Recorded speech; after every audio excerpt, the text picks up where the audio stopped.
প্রথমেই সবাইকে জানাই পৌষ সংক্রান্তির অনেক অনেক ভালোবাসা। নমস্কার বন্ধুরা, আমি পাপিয়া নতুন আরও একটা ভিডিও নিয়ে তোমাদের মাঝখানে। আজকে এই পৌষ সংক্রান্তির দিনে প্রত্যেকটা বাঙালির ঘরে ঘরেই পিঠে বানানো হবে। এর আগে হবে এই পৌষ সংক্রান্তির পুজো।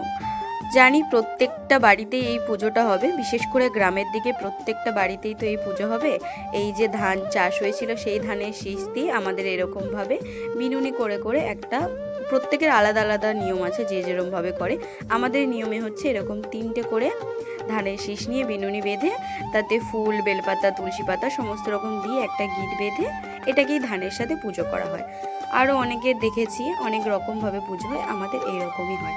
এবং এই পুজোটা হয়ে সন্ধেবেলা শাঁখ বাজিয়ে, এই যে ধানের শীষগুলো বাজছি প্রত্যেকটা ঘরের চালের ওপর ছুঁড়ে দিয়ে শাঁখ কাঁসা বাজিয়ে তারপরে রাত্রেবেলা, মানে রাত্রের ওই যখন সন্ধে হয়ে যায় সন্ধেবেলা এগুলো চালের ওপর দিয়ে তারপরেই আমাদের পিঠে শুরু হয়।